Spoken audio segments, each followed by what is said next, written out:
Hello and welcome, everybody. I'm Liz from Chicago Boudoir. So glad to have you here this morning. This is our Live with Liz series where I interview local Chicago women who are making a difference. So glad that you're here today with me. I am here today with Julia. Hi, Julia. Hello. All right, Hi, thank you Julia. so much for having me. It's a pleasure to be here. Yes. All right. Julia Milman. She is a board certified physician specializing in aesthetic medicine. And she is Mhm. the founder of a full service aesthetics practice in Northbrook. Julia prioritizes a less is more approach, delivering subtle yet impactful results tailored to each individual. With the belief that confidence is the foundation of beauty, Julia empowers women to look and feel their best while staying true to themselves. An ethos captured in her practice's guiding philosophy. Be beautiful, be confident, be you. Beyond Julia's expertise and is in aesthetics, she is passionate about education, transparency, and building a supportive community where women uplift one another. We're so glad you're here, Julia. Thanks for being here. Thank you for Tell, having me. I appreciate it. tell us a little bit about what you do and why you love it. Yes, of course. So I'm, as you mentioned in my very nice bio, thank you.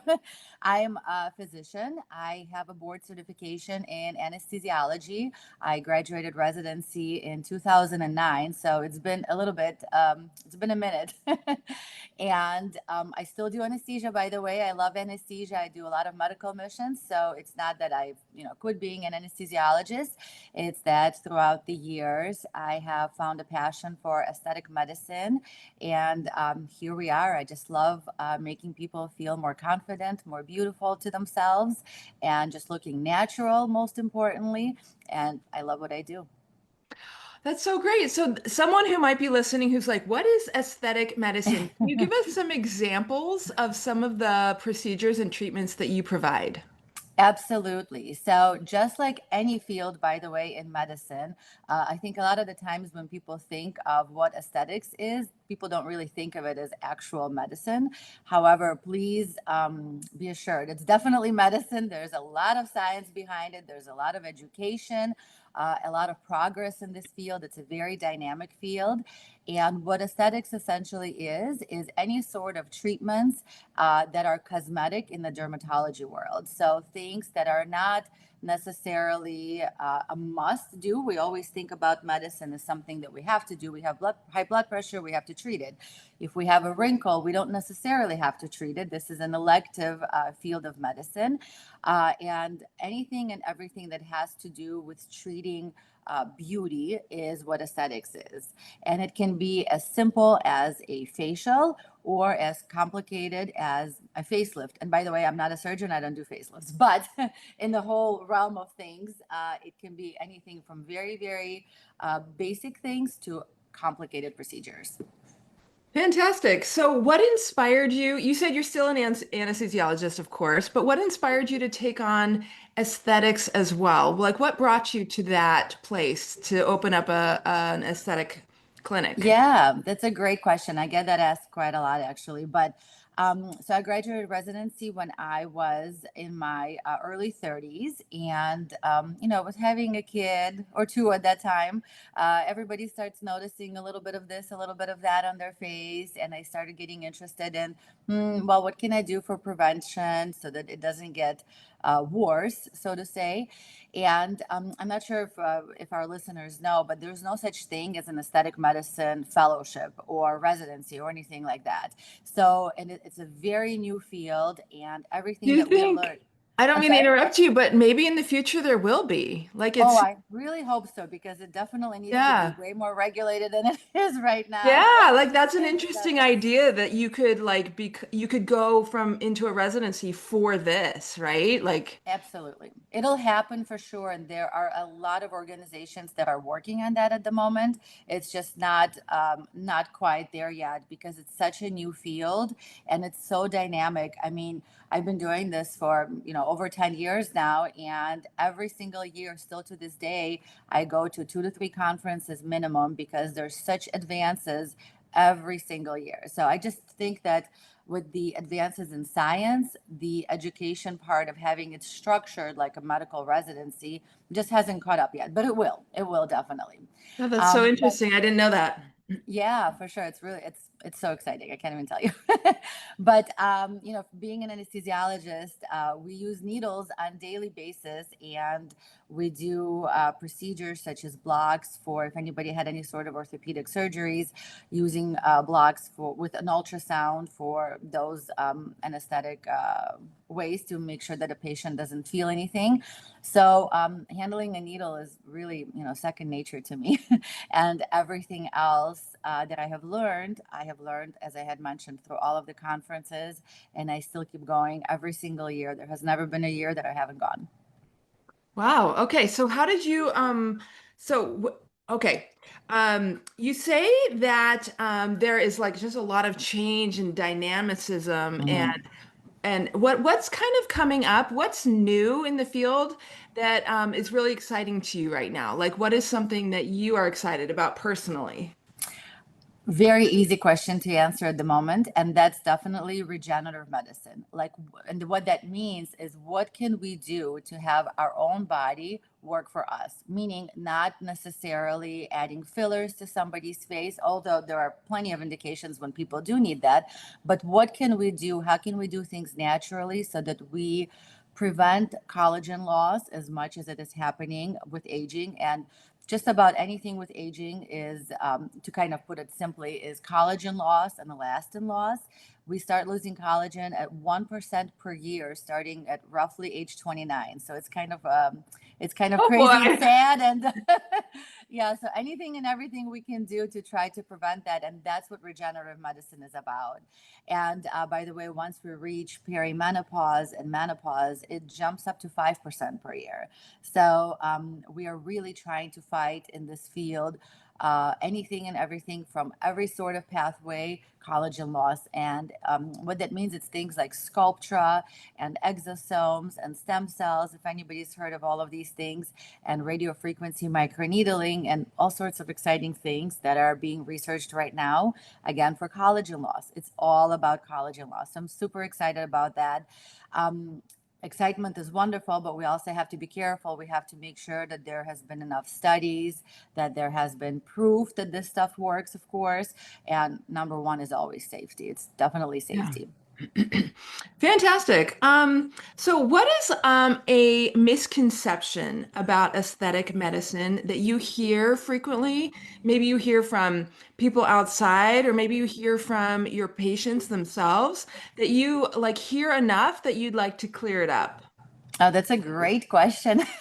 I'll have to think about that a little bit more, but just off the top of my head, a very, very common comment that somebody comes in with into my practice is saying that, oh my goodness, I didn't know that you could just do a couple of things and feel 100% better.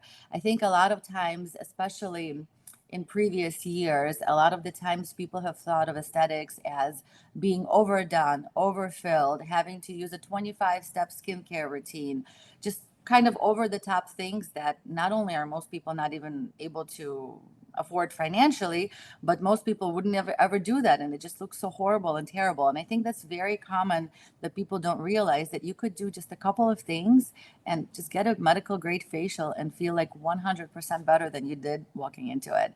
I think that's a very common misconception. Yeah, you have like a less is more approach Hmm. to helping women feel more confident. And you also say that confidence is beauty. Can you Hmm. talk to me about what that means for you? Yes, of course. So I definitely, the less is more approach is, I can't even tell you how many times per day I say that phrase. It's kind of funny. There are probably, I never actually counted, but there are probably more times during the day that I say no versus I say yes to something. Oh, interesting. What are you saying no to? People want to do too much? For sure, yeah. Sometimes, well, it's not that anybody really wants to do too much. It's that they think they need to do X, Y, and Z in order to get an effect. And in reality, it's really not that complicated, and it's really not necessary to do more than the minimum. A lot of the times in aesthetics, we can always add, we can never subtract. For example, for Botox and Dysport and those kinds of injections, there's no reversal for it. I mean, of course, there's time, and time will let the medicines wear off, but who wants to deal with that, of course? So I always say less is more. We can always add, we can never subtract. So let's just do baby steps. We can always see you in a couple of weeks and see whether or not we need to tweak something, but we can never really take it away. So that's what the less is more approach is. And that also actually goes above and beyond just like Botox and Dysport. For example, doing lasers or doing skincare. I mean, I personally use like 5 products per day. I would never expect my patients to use a 25-step skincare routine. I don't do it. I mean, who has the time for this, right? And so that's really what it means. As far as confidence is beauty, I know it probably sounds a little bit cliche. I mean, I totally hear that. I get it. But I really do feel that once a little tiny concern or a little tiny symptom is solved for a patient, they just radiate from the inside. You can see in the way they smile wider, they carry themselves taller, and it just really radiates that glow, radiates that confidence from like a minor little thing that they've done. And I think it's so exciting and it's so fun to watch.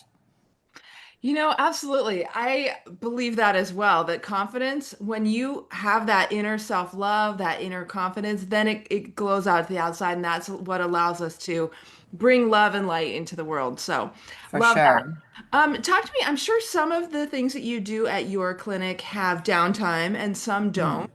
How do you know or decide if you're going to do something that's going to leave you like you have, I mean, I don't know. Do you have things at your clinic where people have to stay inside for a week afterwards, or do they just walk out of the clinic ready to go? So great question. Nobody actually has to stay and hide from the outside world in anything that we do. We do specialize in non-invasive procedures, and that really means that yes, you're going to have some what we call social downtime. So you might have some redness, peeling, dryness, things like that. Things that I always say you are not going to want to do a photo shoot the next day for. Okay, okay. But nothing that will really make you stop your life and not be able to function as a as an adult. We always discuss what plans patients have after they come in to see me, whether or not they have vacations coming up, because sun exposure is very important for a lot of things that we do. But everything in our menu of services is non-invasive. I even think that the reason why we don't have a CO2 laser, as some of our listeners might know the difference, is because, in my opinion, CO2 laser is actually quite invasive because you do have to hide. And it's a great laser, by the way. There's nothing wrong with it. It does a great job doing resurfacing, but it's just a little bit too much for it to be considered a non-invasive treatment. I love that you take into account people, what they're going to be doing that night and that weekend too. Because as women, we have a lot going on and we don't always have a week to just stay at home just because For we want to do sure. something. Yeah. Okay. No, for sure. And I have actually a lot of videos of literally every single procedure that we have in the office. If our listeners would like to check it out on our Instagram account, there are highlights that I videotape myself personally. By the way, we don't have anything in the office that I personally haven't tried and haven't seen, most importantly, results from. And everybody can see what the downtime afterwards is. Oh, I'd love to check that out. I love Mhm. behind the scenes videos and before and afters. So Yes, a that's lot very of those. fun. Thank you. I know a lot of women, they're like curious about this. They want to, maybe explore, but maybe they don't know what they need. Like, I know I need something, but I don't know what I need. What would you say to someone who came in that was just like, I'm a little afraid, but I've never done anything like this before. What would you say to her? Like, what advice would you give to her when she steps into your clinic? Absolutely. So we, first of all, provide complimentary consultations, and I see every single patient that walks into the clinic. I know that some people may not kind of be aware of that. But every single procedure here is a medical procedure, well, other than a facial, I guess.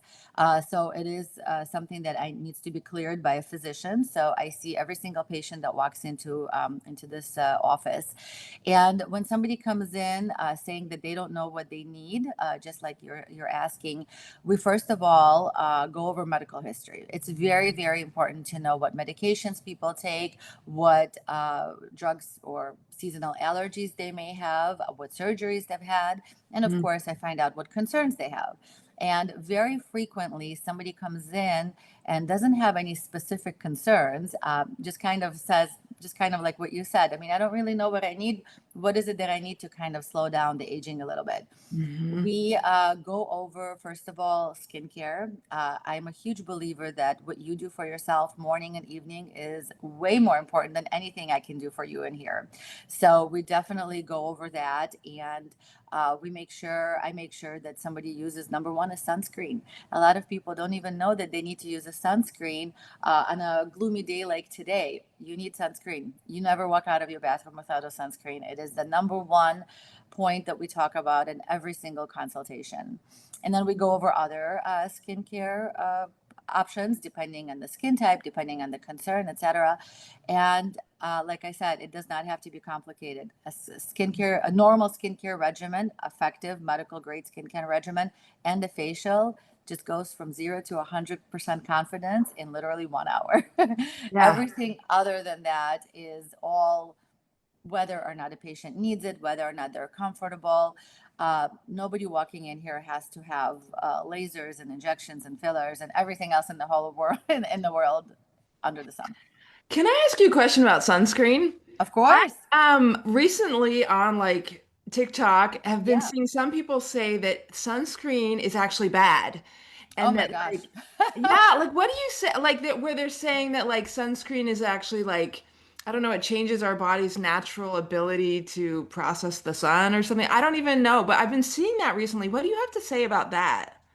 So I would have to see the actual TikTok video that says that because I'm not exactly sure. I'm like a dinosaur. I don't have TikTok. Can you believe it? My kids It's probably okay. think. But let's say someone came to you and was like, I'm worried about the No, no, I chemicals in get. sunscreen or No, no, no, of course. Sunscreen is the number one protective ingredient against aging. UVA and UVB rays, it's been proven over and over again. I actually made an Instagram story about this the other day when there was a truck driver that had his arm exposed his whole life versus his legs that were not, and the difference in skin quality over the years. It's crazy. It's insane what the difference is.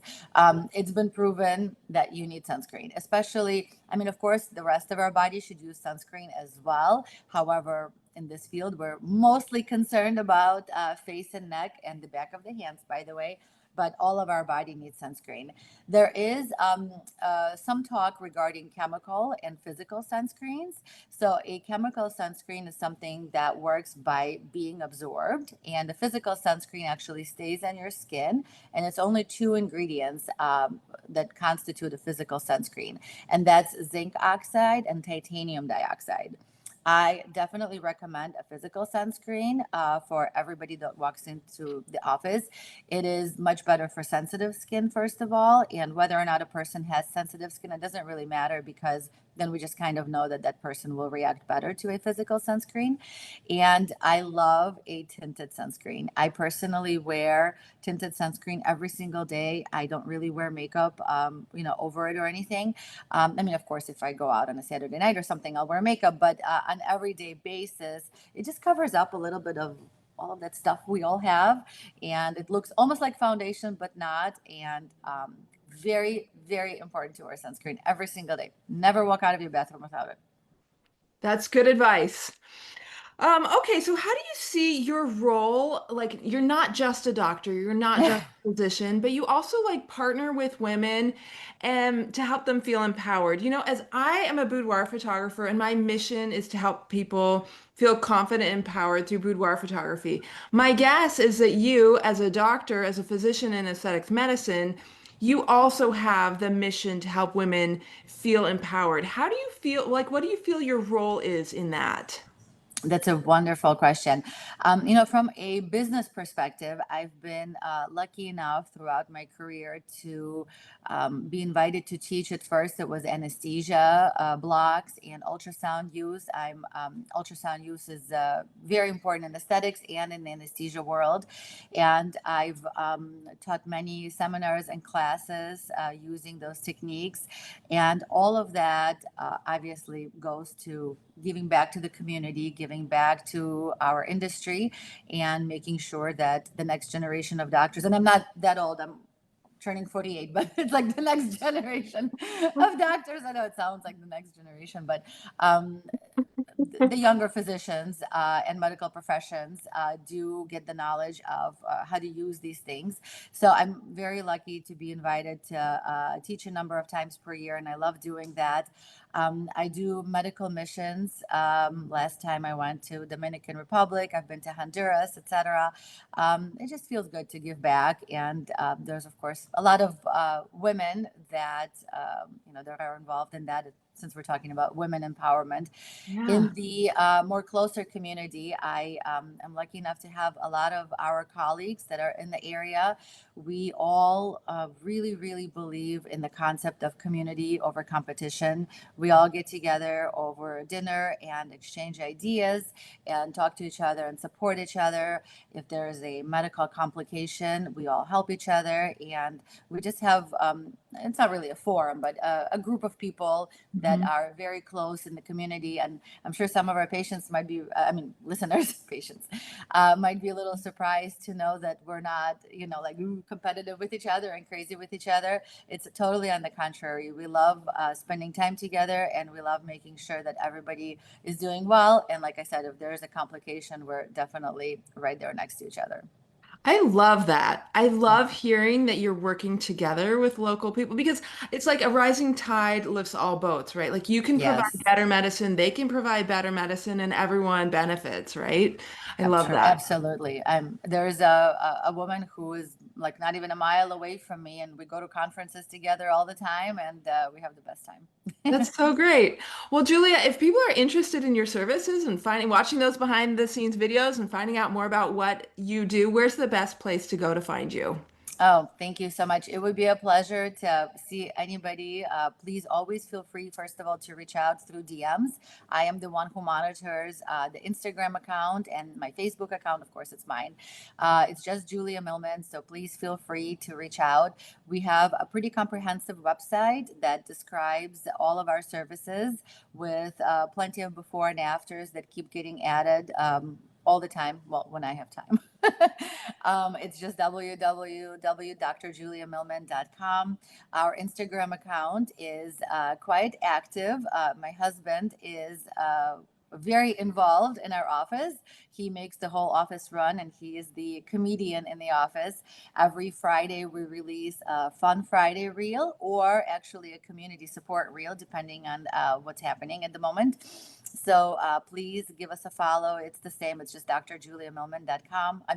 At Dr. Julia Milman.